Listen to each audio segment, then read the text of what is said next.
Narealize ko na kung mapapalitan lang ng minu-minuto na pagpapasalamat sa Diyos ang ating buhay, ay ang laking pagbabago ang magiging epekto nito sa ating buhay.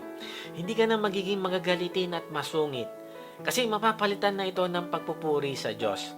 Si Pastor Jack Hinton ng North Carolina ay nanguna sa isang worship service sa isang colony na mga may sakit na ketong sa isla ng Tobago. Bago nila kantahin ang huling kanta ay nagtanong sila sa mga worshiper kung anong request nila na kantahin.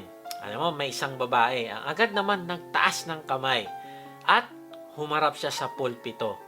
Nashock si Pastor Jack dahil ito na ang pinaka nakakatakot na muka ang nakita niya sa buong buhay niya. Dahil sa sakit na ketong, ay wala ng ilong at tenga yung babae. At ang mga labi nito ay wala na rin, wasak na. At nakikita na lang yung kanyang ipin. Tapos, tinaas niya yung kanyang kamay. Naputol na ang lahat ng mga daliri niya. At sabi niya, alam mo kung anong nire-request niya? Pwede po ba nating kantahin ang Count Your Many Blessings? Alam mo, matapos yung service, ay malungkot at tulala si Pastor Jack na umalis. At tinanong siya ng isang kasama niya, sabi nito, Pastor Jack, nakakasigurado ako na hindi mo nakakantahin ulit ang Count Your Many Blessings. Pero alam mo, sabi niya, hindi, kakantahin ko pa rin siya. Pero hindi ko na siya kakantahin ng walang kahulugan. Kakantahin ko na siya ng merong mas malalim na kahulugan. Alam mo, narealize ko, ako may tendency na magreklamo din pag maraming ginagawa. Pero hindi ko na-realize na privilege ko ang mag-serve sa Diyos. Kung meron mang mga tao na mas pwedeng magreklamo sa paglilingkod sa Diyos, ay yung mga nasa leper colony. Sila yung dapat magreklamo. Pero sa kabaliktaran ay sila pa yung sabik na nagbibilang ng kanilang blessings at nagpupuri sa Diyos. Kaya nga, alam mo, ako nabe-bless din ako sa mga kapatid natin na kahit may karamdaman, kahit may kapansanan, kahit may mga problemang pinagdadaanan, hindi sila tumitigil sa paglilingkod bilang mga discipleship group leaders natin dito sa WOTG. Kaya kaibigan, huwag kang mag-antay na maging perfect ang sirkumstansya mo sa buhay bago ka magpasalamat sa Diyos.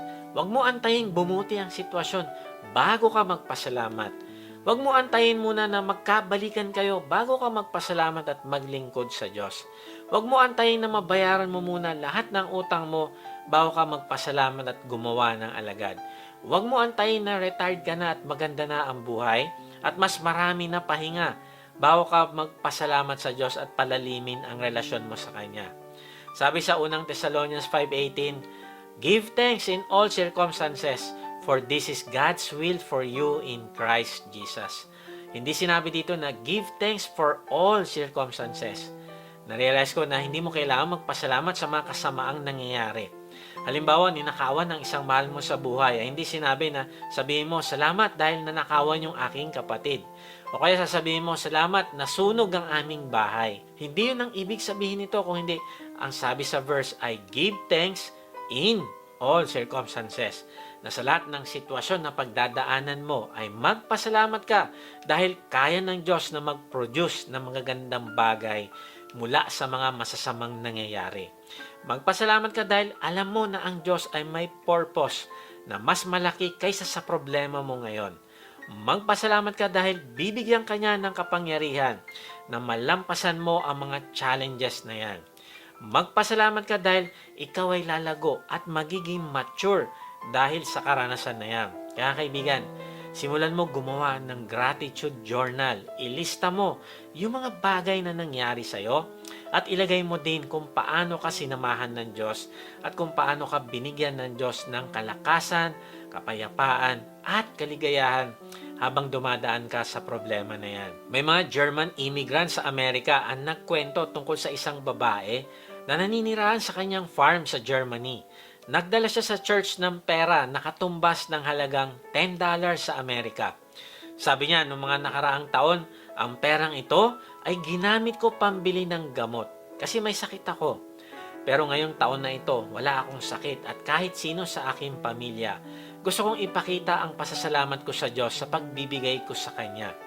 Tapos, bumalik na naman siya ulit na nagbigay ng $5 naman. Alam nyo, para sa kanila ay napakalaking halaga ng $5. Tapos sabi niya, yung mga katabi kong farm ay nasalanta ng malakas na windstorm, pero yung aking farm ay nakasurvive. Ibibigay ko ito sa Diyos bilang aking offering. Grabe. Ito yung gratitude o ugaling mapagpasalamat. Lord, salamat dito sa pagpapala na ito o pagliligtas mo sa akin, kaya ipapasa ko o ibabahagi ko sa iba ang pagpapala na binigay mo sa akin. Kaya kaibigan, sa halip na mag-focus ka sa problema at magreklamo, ay bilangin mo na lang ang blessing na meron ka na ngayon. Ito ang magpapatatag sa iyo at malalampasan mo ang iyong pinagdadaanan. Ingatan mo ang lumalabas sa iyong bibig. Huwag ka magbigay ng reklamo kung wala ka namang solusyon na hinanda. Huwag kang magreklamo para lang may masabi ka sa iyong meeting. Kung hindi, mag-isip ka ng solusyon.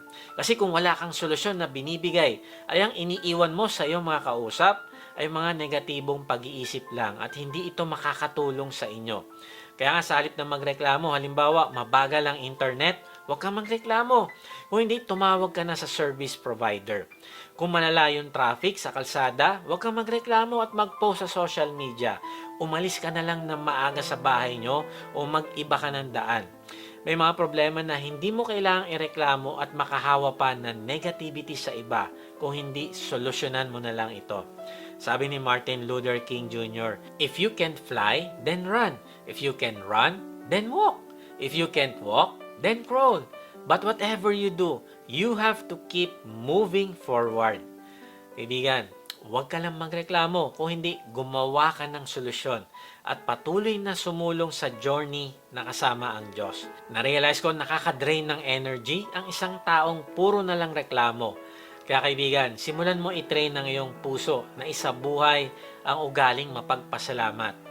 Pray that God would move our hearts from complaints to praise.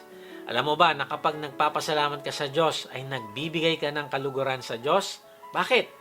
Kasi pinapakita mo sa Kanya na nagtitiwala ka sa Kanya at kinikilala mo na kung wala siya ay wala kang magagawa sa iyong buhay. Tapos ito pa, kapag nagpupuri ka sa Kanya, nagpapasalamat sa kahit anong sitwasyon ang pinagdadaanan mo, ay nawawala ang hawak sa iyo ng dyablo at siya ay lalayo sa iyo. Pero kung panay ang reklamo mo, ay talaga namang tuwan-tuwa ang dyablo dahil nanalo na siya na hawakan at kontrolin niya ang buhay mo. Kaibigan, nagpapasalamat ka ba na kasama mo ang Diyos sa pinagdadaanan mo ngayon?